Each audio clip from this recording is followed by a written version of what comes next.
Shauna Murray sabe que você é ocupada, mas ainda precisa priorizar algumas escolhas saudáveis. Acho importante ver o exercício, a alimentação e o sono como presentes de Deus. Eles não são luxos, não são extravagâncias. Na verdade, são essenciais. Então, se você não priorizar essas 3 coisas em sua vida, está realmente comprometendo alguns recursos vitais.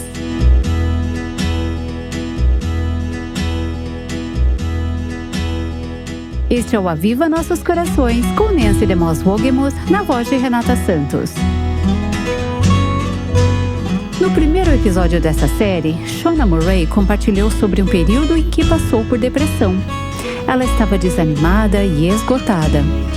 Ao longo da semana, ela e seu marido David nos contaram como desenvolver padrões saudáveis de sono, exercício e descanso. E hoje, Shauna falará como o Senhor finalmente a tirou do vale emocional em que estava. Aqui está a Nancy. Bem, eu não sei sobre você, mas eu realmente precisava dessa conversa com David e Shauna Murray. Eu precisava deste livro chamado Refresh. Eu preciso mesmo respirar fundo quando eu leio o subtítulo. Vivendo no ritmo da graça em um mundo acelerado. Eu quero isso na minha vida e acredito que você também queira, já que está ouvindo esta série. E o mais importante, acredito que isso é o que o Senhor quer para nós. Então, David e Shauna, obrigada por ouvir o Senhor nessa jornada que vocês têm vivido, por deixá-lo santificar vocês através de alguns incêndios, através de tempos realmente difíceis e escuros. Então, obrigada por compartilhar essa jornada conosco e pela sabedoria prática que vocês têm nos transmitido. Obrigada por fazerem parte dos nossos podcasts desta semana e bem-vindos novamente ao Aviva Nossos Corações. Estamos felizes por estar com você, Nancy. É um privilégio para nós. Sim, obrigado, Nancy. É maravilhoso refletir como Deus tem lidado conosco ao longo dos anos e lembrar quão fiel Ele tem sido em tudo e Ele será até o fim. Sim, amém. E, David, você relata a história de um amigo psicólogo seu, a quem perguntaram como ele aconselha pessoas com depressão. E eu amei a resposta dele. Sim, fiquei muito intrigado em conversar com meu amigo psicólogo, um psicólogo cristão, sobre sua própria abordagem à depressão, porque, cada vez mais, as pessoas estavam vindo até mim em busca de ajuda. Então eu disse, ei, você pode me dizer o que faz? Apenas rapidamente, um ponto de partida. O que você faz quando alguém diz, estou realmente deprimido? Oh, ele disse, isso é fácil. Eu dou a eles 3 pílulas. Eu pensei, não é possível que ele disse isso. Diga-nos quais são. Vamos vendê-las no Aviva Nossos Corações. São as pílulas da felicidade. Ele deu uma risadinha quando viu a minha reação. E eu disse, ok, quais são elas? E ele disse, bom sono, bom exercício e boa dieta. E deu uma risadinha. Depois ele disse, agora, é claro, isso não é uma resposta para tudo, mas são as bases. Tentamos isso primeiramente antes de fazer qualquer outra coisa. E em muitos casos de depressão leve a moderada, restabelecer essa base saudável pode trazer benefícios imediatos. E nos impedir de ir mais a fundo na direção errada. Sim. Além disso, qualquer que seja a sua situação, a palavra de Deus nos dá princípios gerais sobre sono, exercício e até sobre dieta. Quer comais, quer bebais, fazei tudo para a glória de Deus. 1 Coríntios 10:31. Acaso não sabem que o corpo de vocês é santuário do Espírito Santo que habita em vocês, que lhes foi dado por Deus e que vocês não são de si mesmos? Vocês foram comprados por alto preço. Portanto, glorifiquem a Deus com o seu próprio corpo. 1 Coríntios 6, 19 e 20. Portanto, temos instruções bíblicas diretas sobre os imperativos morais e espirituais de cuidar de nossos corpos, mas não entra em detalhes. E é aí, acho eu, que a palavra de Deus nos aponta para o mundo de Deus, para a ciência, para a pesquisa, boa ciência, boa pesquisa, que pode nos ajudar a preencher os detalhes dessas instruções. E nos dar sabedoria. Sem dúvida, sabedoria, sim.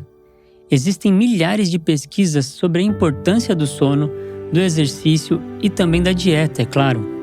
Há muita variedade na dieta, mas você pode evitar os extremos e simplesmente focar nos fundamentos da nutrição, vitaminas e diferentes grupos alimentares, e na importância de uma dieta equilibrada. Tudo isso realmente afeta como nos sentimos. Sim, eu costumo dizer às pessoas, se você duvida disso, vá comer em, eu não gostaria de citar um lugar, mas qualquer fast food, por 2 semanas e veja como se sente no final.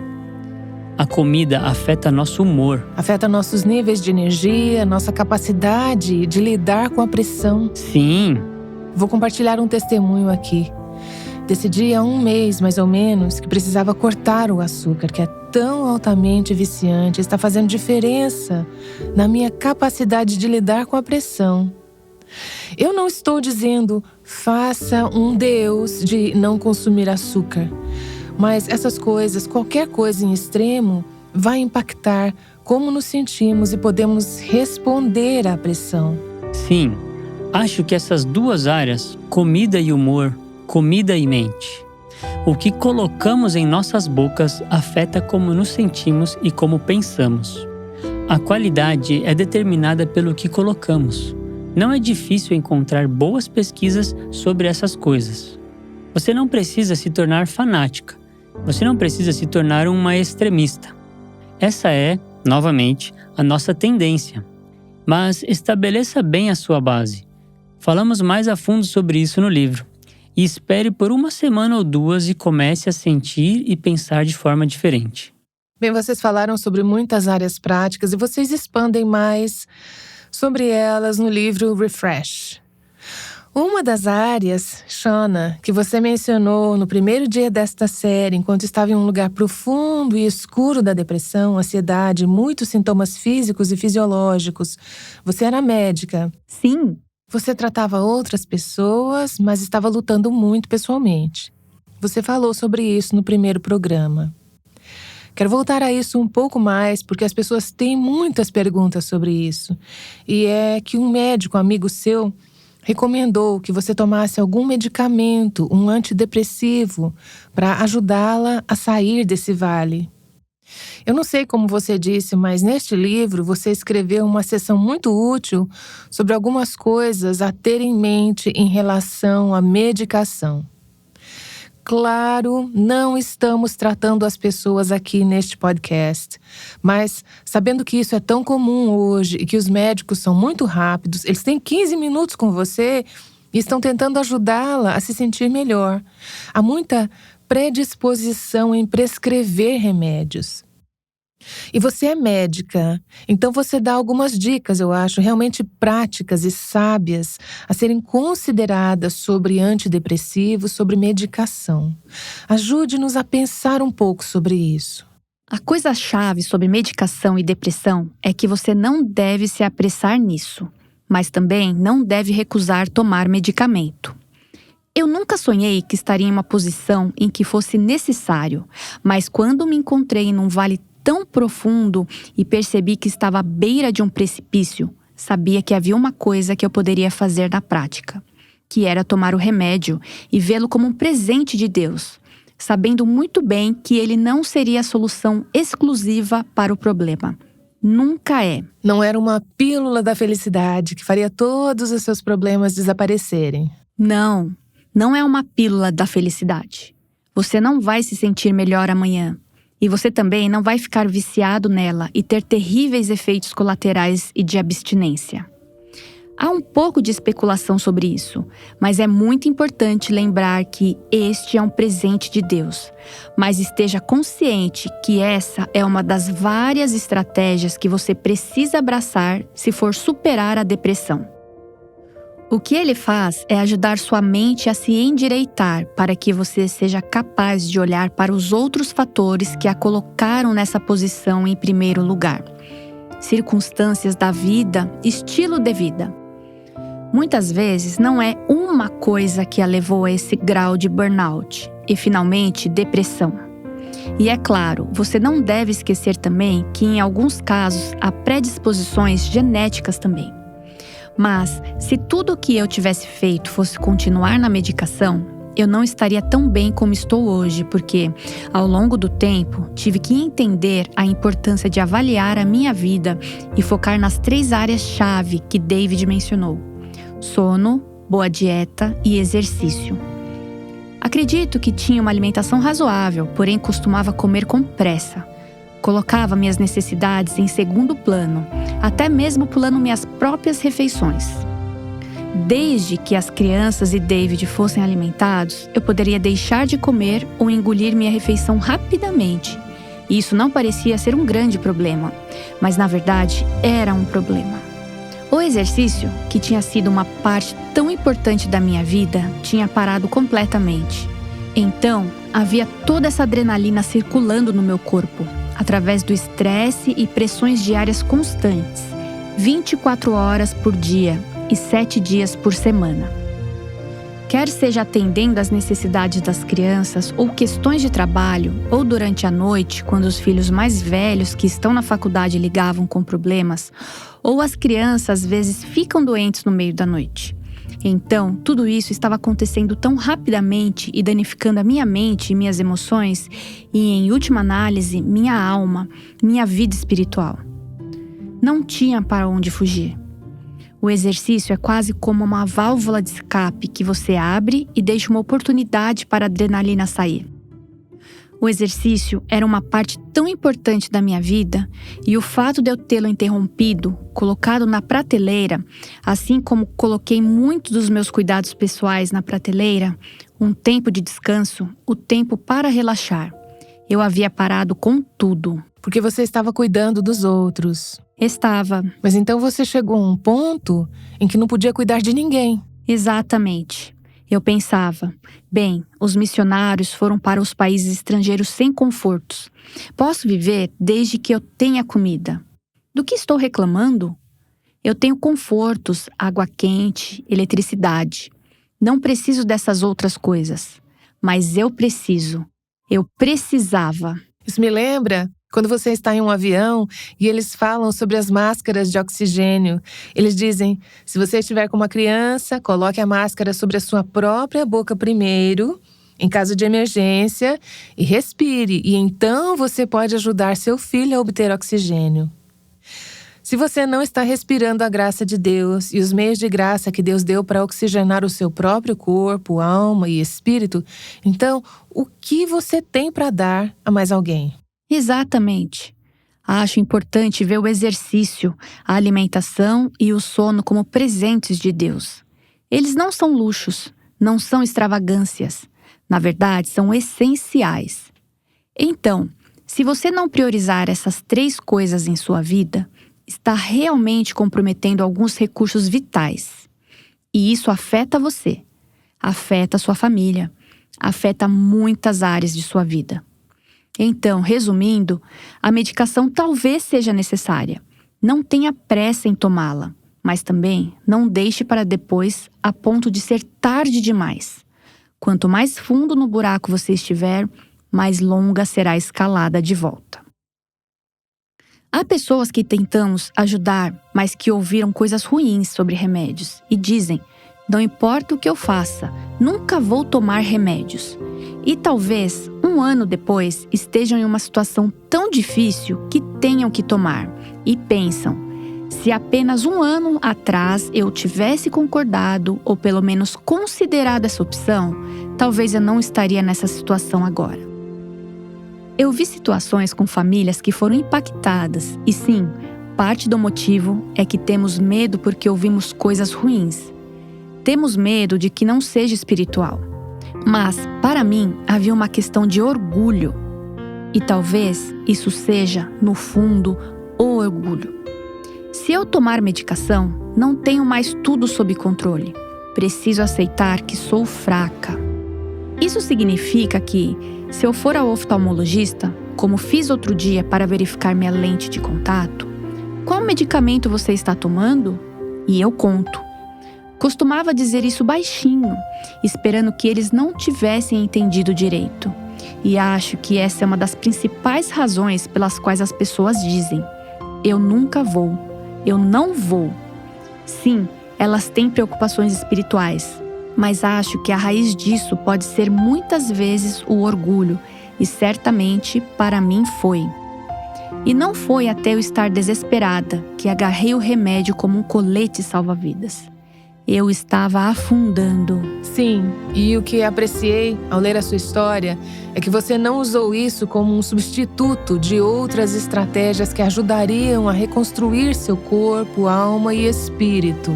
Exatamente. Foi como se isso lhe desse uma janela de oportunidade para recuperação e restauração, onde você poderia ter a capacidade de lidar com algumas dessas outras estratégias. Sim. E há mais uma área que eu gostaria de enfatizar também, e é a área espiritual. Minha colega médica me disse, porque lembro de dizer a ela, eu tinha acabado de entrar e disse, olha, eu acredito que estou passando por uma grande depressão. Eu não acreditava, mas sabia objetivamente que era o que eu deveria ver, porque ainda pensava que isso era espiritual. Então eu disse isso, e uma das coisas que mencionei foi, acho tão difícil orar e não consigo me conectar com Deus. E ela me disse, Shona, este é o momento em que você precisa que os outros orem por você. Eu encorajaria você, se estiver passando por burnout, estresse extremo, à beira do abismo, que seja o que for que você faça, reúna outros ao seu redor, irmãs em Cristo ou pessoas próximas em que você possa confiar e seja honesta com elas. Conte a elas e permite que ministrem a você, porque muitas de nós estamos tão acostumadas a ministrar aos outros, mas permitir que outros ministrem na minha vida é muito difícil. Sim. Mas é necessário. Faz parte da humildade e aceitação de que Deus me colocou aqui por um propósito e eu me submeter a isso faz parte do processo. Permita que os irmãos em Cristo compartilhem deste ministério de recuperação, orando por sua recuperação. E isso pode se tornar parte da santificação deles também. Pode. Você não sabe quem está alcançando quando é aberta e honesta com as pessoas. Acho que se pudéssemos realmente em nossas igrejas, quer você seja um pastor ou esposa de pastor, ou alguém como eu, sentada ali com meu marido, se pudéssemos realmente ver os corações, mentes e almas das pessoas ao nosso redor, que parecem estar indo bem, e perceber quanto sofrimento, quanta dor, quanta disfunção, quanto desespero, desânimo existe, acho que ficaríamos surpresas. Não nos conhecemos realmente o suficiente para saber como podemos orar uns pelos outros, como podemos nos encorajar uns aos outros. Isso faz parte do nosso coração aqui, no Aviva Nossos Corações. Nosso desejo é que as mulheres se aproximem o suficiente umas das outras para se conhecerem, saberem como orar umas pelas outras e poderem se apoiar mutuamente. Sim. O outro exemplo disso, porém, é ficar sempre contando tudo para todos, e isso tem seus próprios perigos. Sim, precisa ter discrição. Sim. Mas, nesse ponto, você está em uma posição muito fraca e precisa pedir oração. Pelo menos a uma pessoa na sua vida em quem confia. Gostaria de dizer algo às mulheres solteiras. Você pode não ter um marido, mas o Senhor está perto de você. Você pode sentir que Ele está longe. Pode sentir que o único amigo verdadeiro que tem está tão longe, mas ele não está. Você é como uma criança no mercado que acha que se perdeu do pai ou da mãe. Já vi isso com meus próprios filhos. Estou parada em uma ponta do mercado e vejo seus olhos aflitos, achando que estão perdidos. Começam a chorar e me procurar, mas o tempo todo eu posso vê-los. Você está de olho neles. Deus está de olho em você. Sim. Eu incentivo você a procurar alguém em quem confia, conversar com ela e compartilhar sua carga. Não é bom carregar um fardo sozinha. Essa mensagem é para você também, não apenas para casais casados. E eu, tendo sido solteira pelos primeiros 57 anos da minha vida, posso atestar muitas vezes em que o Senhor me ministrou graça, de maneiras que eu precisava desesperadamente e não sabia como obter. e como Ele trouxe pessoas para minha vida. Eu tinha que estar disposta a abrir minha vida para aquelas pessoas e dizer: preciso de ajuda, preciso de oração, preciso de encorajamento. Em momentos que parecia que não havia ninguém, penso no Salmo 142, que fala sobre nenhum homem se importava com a minha alma, à direita e à esquerda, e eu não podia encontrar ninguém. Mas depois fala sobre o Senhor, nesses momentos, sendo um refúgio para minha alma. Então, Ele coloca os solitários em famílias, os isolados Ele coloca em famílias. Sim. Eu, pelo menos, sou muito grata por isso. Que família melhor você pode ter do que a igreja? É interessante você dizer isso. Uma das coisas intrigantes sobre a depressão é que você pode estar cercada pelo amor e se sentir sozinha. Totalmente sozinha, porque suas emoções estão tão desconectadas. Num sábado de manhã, abri minha Bíblia e, novamente, sem conseguir realmente me conectar com as Escrituras. Mas meus olhos se arregalaram quando vi Isaías 54 nessa parte específica. Era como se Deus estivesse gritando para mim. Eu era como uma rolha flutuando em um oceano tumultuado. E Deus estava chamando por mim e dizendo: escute-me. Vou ler para você essas palavras. Isaías 54, 11 e 12. Ó cidade aflita, açoitada por tempestades e não consolada, eu a edificarei com turquesas, edificarei seus alicerces com safiras. Farei de rubis os seus escudos, de carbúnculos as suas portas, e de pedras preciosas todos os seus muros. Todos os seus filhos serão ensinados pelo Senhor, e grande será a paz de suas crianças. E depois continua falando sobre a fidelidade de Deus a Noé. Fala sobre a mulher solteira e a esposa abandonada desde a juventude. Mas as duas coisas que para mim estavam dilacerando meu coração eram: primeiro, eu perdi Deus. Segundo, o que vai acontecer com meus filhos? Não vou poder criá-los. Eles vão morrer sem Cristo porque sentem que a mãe deles morreu como uma réproba e apóstata. Esse era o seu medo no ponto mais profundo da sua depressão? Meu medo profundo. Eu estava consumida de que Satanás me tinha em suas garras. Em certo momento pensei: devo estar possuída por demônios. É isso que está errado comigo. E essas duas coisas do nada naquela manhã. E a promessa de Deus: vou fazer isso por você. Vou reconstruir você com uma base e janelas que são belas. E vou cuidar também dos seus filhos. Eu me senti melhor? Não. Mas eu tinha algo em que me agarrar, como um apoio para colocar meu pé na beira do penhasco. Esse capítulo será precioso para mim para sempre. Então, Shana, Deus te tirou de um poço profundo, de um lugar escuro. E não aconteceu da noite para o dia. Não. Você disse que foi realmente nos próximos 3 ou 4 anos que esse processo de restauração aconteceu. Sim. Então temos algumas mulheres ouvindo hoje que estão neste processo agora. Dê uma palavra a elas de esperança e encorajamento. Certo. Não há poço nesse mundo tão profundo que Cristo não possa alcançar. Nenhum. Você pode sentir que Ele está longe. Pode sentir que o perdeu. Pode sentir que sua vida é como uma tempestade e que você está naufragada e que nunca mais navegará nos mares da vida com alegria, com paz. Mas Deus disse: nunca te deixarei, nunca te desampararei. Ele disse: quando passares pelas águas, estarei contigo. Quando pelos rios, eles não te submergirão. Ele prometeu salvar o seu povo até o fim, não apenas até este ponto da sua vida. Não há um pecador por quem Cristo se entregou que Ele vai simplesmente abandonar no meio do poço da depressão. Você pode sofrer até certo ponto durante toda a sua vida. Para mim, está sempre me assombrando, porque sofri com isso e poderia acontecer de novo. Mas eu sei disso. Deus me tirou de um poço temeroso. Ele fez por mim o que era impossível em nível humano. Para mim, foi um milagre.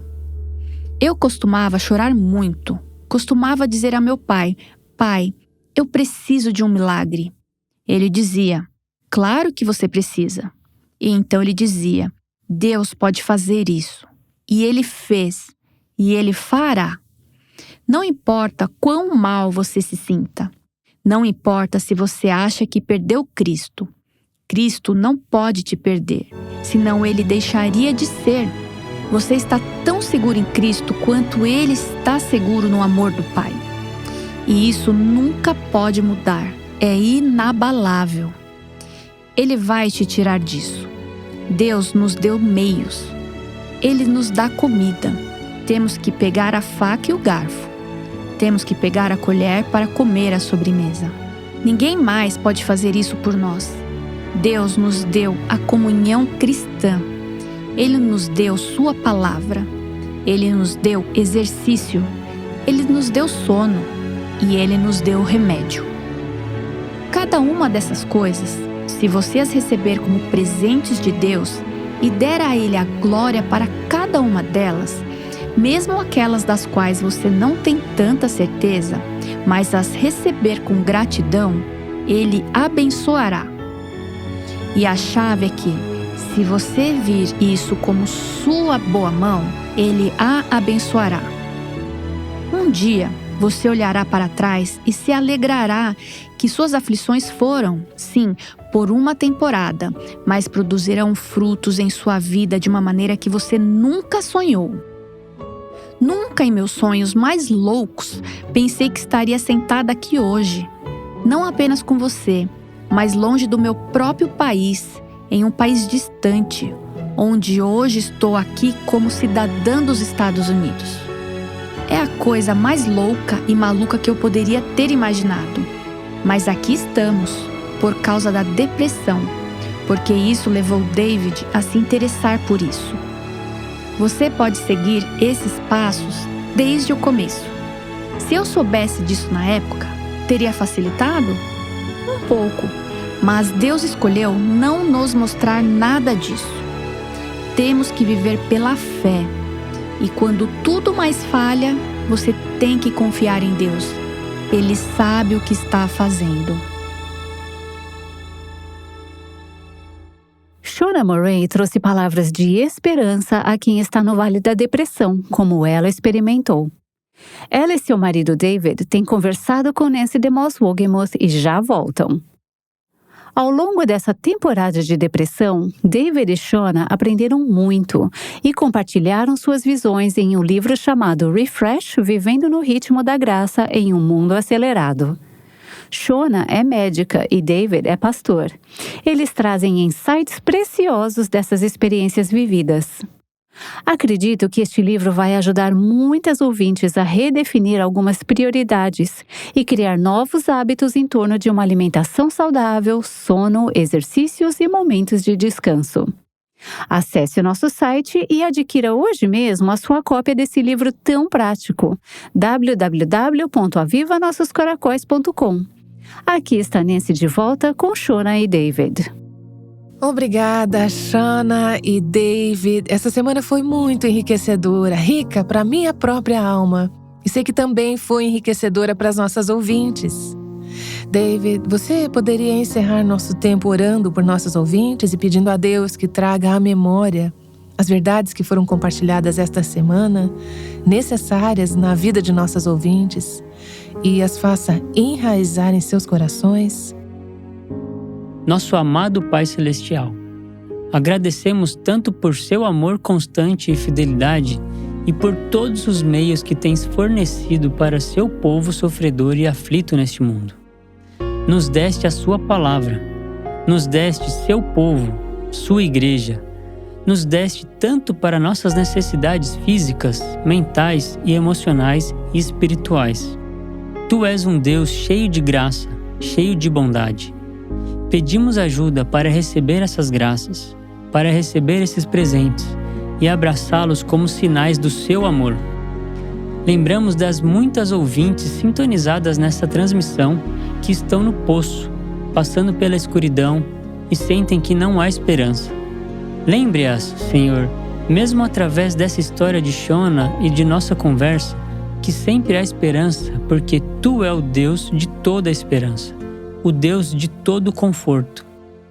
Oramos para que as atraia para si mesmo e as guie no uso de tudo que lhes proporcionaste e que elas possam consolar outros com o conforto com que foram confortadas por Ti. Multiplique esses pães e peixes e use-os para um grande bem e nutrição espiritual. Continue abençoando Nancy e sua transmissão e sua equipe aqui. Continue usando-as poderosamente em um mundo necessitado e aviva muitos corações em nome de Jesus. Amém. Semana que vem, iniciaremos a nova série chamada Mentira em que as Mulheres Acreditam.